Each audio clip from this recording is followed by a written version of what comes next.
Here in Alexandria, it's supposed to be 70 degrees this afternoon. But several months ago, there was snow on the ground. Here in Northern Virginia, I don't know about where you are, but there was snow on the ground, and I went out to shovel. It's part of that gig you have to do. If you live in a house and you have a sidewalk in front of your house, you're really supposed to shovel it within a certain period of time in the city of Alexandria. I don't know what it's like where you are. And plus, it's kind of nice to safely be able to get to your own car, not just for your neighbors to walk by, but for you to get to your car. So I was out shoveling. Now, one of the impediments to shoveling the snow on my sidewalk. Now, maybe you never have this because you pay attention in your front yard. But I have these various cracks and crevices over time that have appeared in my sidewalk. And out of those cracks and crevices in my sidewalk pops up patches of grass, pops up little flowers, other kinds of things that come up through through what should be a place where it doesn't want to grow. But you see, the life doesn't give up. Now, of course, every year I make a promise to myself. Every year there's snow. I make myself a promise. It's not a very good promise because by summertime I'm not interested in it, but that I will go out in the front yard and I will carefully, meticulously get every last bit of grass that grows up through the crack, and I will kill it off. You see, life doesn't care if there's a sidewalk. Life pushes through anyway. Life doesn't give up. Now, having said that, having together with all of you in one way or another been through a year of pandemic, a little over a year now, of not in-person live worship, we keep waiting for life to really win out. Because just when we think it's won out, then we hear there's another surge. And just when we think it's, the vaccine's coming, but it hasn't gotten here, and some of us haven't gotten it yet. And I was able, I was offered in 1 week all 3 versions of the shot. It took until this past week. I was offered 3 different versions of the shot. I could have gotten Pfizer. My daughter made an appointment for me to get the Moderna shot. And then the city of Alexandria sent me a text and said, if you want to come tomorrow, you can have Johnson & Johnson. And I did come tomorrow and have the Johnson & Johnson instead of the others. One and done. So there you go. In the midst of it all, we're trying to figure out, where is life in the midst of all of this? Now, if you joined us for Good Friday, and if you didn't, it's fine. But there is a finality to Good Friday. We don't get it anymore. We don't get it anymore because mostly we avoid Good Friday, but also 2,000 years later, we know the resurrection's coming. Good Friday is kind of a bump. It's like you're driving down the road and you hit the bump. You know the bump's there. You see it's coming, bump, and then you just keep driving. Pay no attention to it at all. But to those first disciples, death was it. They put all their eggs in one basket. They were sure Jesus was the one. He was going to be the Messiah. He was going to become king. He was going to lead them. They were going to take over, kick the Romans out. They were going to have a wonderful kingdom, at least in their mind as they understood it. That's what they were thinking was coming. And now Jesus is dead. But there are some of the disciples that don't completely give up hope. Mary Magdalene's one of them. And so Mary Magdalene has come to the tomb. Now, admittedly, I don't know what kind of hope she has because she's come to the tomb for a purpose, and that is to make sure the tomb is sealed, to make sure Jesus is appropriately anointed for death, all of that good kind of stuff. So, we pick up in the Gospel of John, chapter 20, verse 1. Early on the first day of the week, that would be a Sunday, today. Early on the first day of the week, while it was still dark, Mary Magdalene came to the tomb and saw that the stone had been removed from the tomb. So she ran and went to Simon Peter and the other disciple, the one whom Jesus loved, and said to them, "They've taken the Lord out of the tomb, and we don't know where they've laid him." Then Peter and the other disciples set out and went toward the tomb. The two were running together, but the other disciple outran Peter and reached the tomb first. He bent down to look in and saw the linen wrappings lying there, but he didn't go in. Then Simon Peter came, following him, and went into the tomb. He saw the linen wrappings lying there, and the cloth that had been on Jesus' head, not lying with the linen wrappings, but rolled up in a place by itself. Then the other disciple who reached the tomb first also went in, and he saw and believed, for as yet they did not understand the scripture that he must rise from the dead. Then the disciples returned to their homes. But Mary stood weeping outside the tomb. As she wept, she bent over to look into the tomb, and she saw two angels in white, sitting where the body of Jesus had been lying, one at the head, the other at the feet. They said to her, "Woman, why are you weeping?" She said to them, "They have taken away my Lord, and I don't know where they've laid him."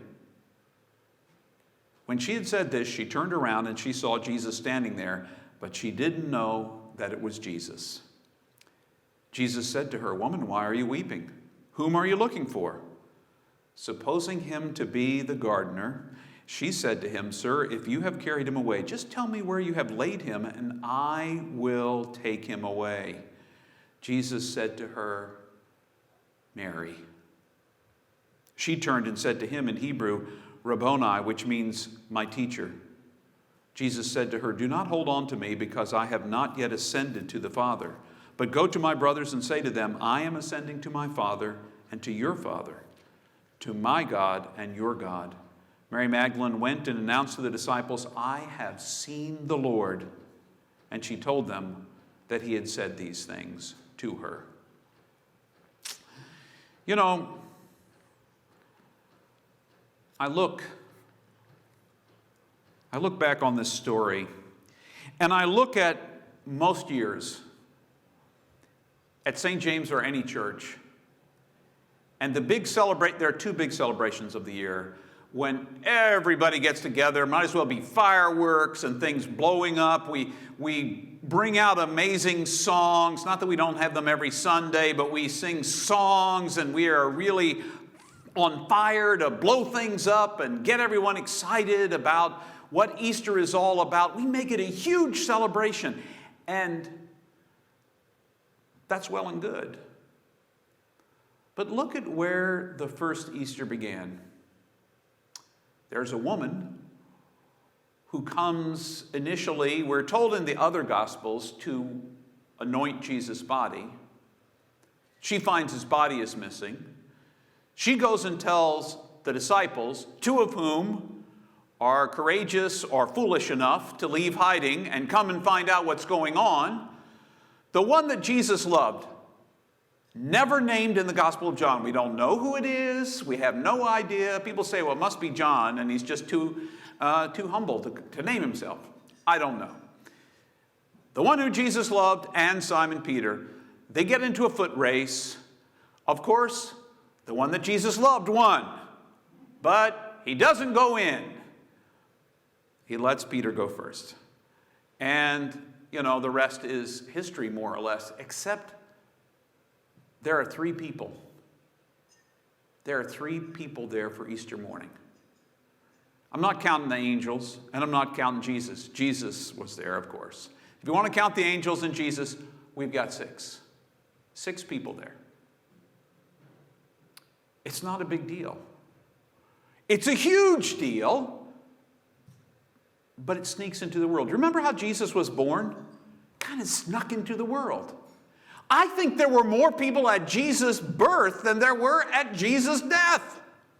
We don't know exactly how many shepherds came, but you got to figure 2 or 3 or 4. And then we hear that there are magi from the east, and I don't know, you got to figure there's at least, magi is plural, so there's 2 or 3 of them, 4 or 5, I don't know. So there's more people at Jesus' birth than there are at his resurrection. Now the big event was his death. There were scads and crowds that came to see that. What is it about our obsession with death? but from a distance, and as long as it's somebody else's. It's this quiet little, small, emergent hope that you couldn't imagine. Now, imagine that I follow through with my promise to myself that I made in the snow, that I am going to really clean up my sidewalk, that I am going to get those irritating plants out of there, and I'm going to do it naturally without using any herbicides or, plant killer, because with my luck that would kill the entire front lawn just from a little dot. So imagine I'm going to do it. So I'm going to scrape all of these growths out, maybe dig down a little bit, get it in there. Maybe I'll put some kind of sealant in there so that it can't grow back up. But let's be honest with each other. I've done stuff. I've seen stuff like that done before. Does that stop the plants from growing back? It slows them. So when do I start stopping them the next time? When the first little leaf pops up? When the first little grouping of grass grows up? I don't know, when a whole row grows up? When is it time for me to jump on board with the life that's coming up in there? Because it begins so small. We haven't had in-person worship at St. James in a year, except at Easter sunrise this morning. A few people, obviously you had to live locally. You're not going to fly in to come to our Easter sunrise service. But imagine you live locally. There were 14 of us. There were just 14 of us. More than there was at the first resurrection. 14 of us gathered outside. Faces we hadn't seen. Okay, all right. Every Sunday, almost without exception, I see at least 4 faces in this room when I come. I know that Megan and James are going to be here, and Mark and Joy. Now, I don't want them to feel any pressure because I've named them, but they're in the room with me, so I see them every week. And the cool thing was, all 4 of them got to come to Easter sunrise. So there were 5 of us who are here most Sundays. That means 9 people we hadn't seen in person were there. It was small. For many of us, we're wondering what new life is going to look like after the pandemic. Most of us, when we're honest with ourselves, and most of us aren't really good at honest with ourselves. Can we be honest? We're not good at being honest with ourselves. But most of us, when we're honest with ourselves, realize it's not going to look exactly like it did before. It's not going to be the same thing that happened 14 months ago. It's going to look a little different. It's going to feel a little different. We might be wearing masks for a while, even when we are together. We might be needing booster shots for COVID-19 periodically. I don't know what it's going to look like. But you see, I also believe that new life happens. And you know why I believe that? Because 2,000 years ago, after death thought it had the final word, God said, "Oh, no, you don't. Oh, no, you don't." Life happens. Life pops up in places you don't expect it. You see someone you haven't seen in a while, and suddenly you feel that connection again. I held it together until it was time for me to stink and pray with those people. And then I thought I was going to just choke up and be unable to pray because I was seeing people gathered to worship God again in person. Now, part of what the future looks like is continued streaming. As high quality as we have been, if we can't step it up even. But it's also going to look like you're going to see heads eventually. The back of people's heads as they wander around in here. Not if Joy can help it. Joy will cut out those people as quickly as possible on those cameras. But let's imagine that no matter how fast she is with our camera angles, you're going to see some heads. And you know, during communion, there's going to be people that come and get some. So you will begin to see heads. And you'll begin to see the life coming again. You know, statistically, we just crossed an interesting place for church in America. There are more secular people than there are churchy people. Hasn't been that way before in a long time, if ever. And some people think of that as very pessimistically pointing towards what the future looks like.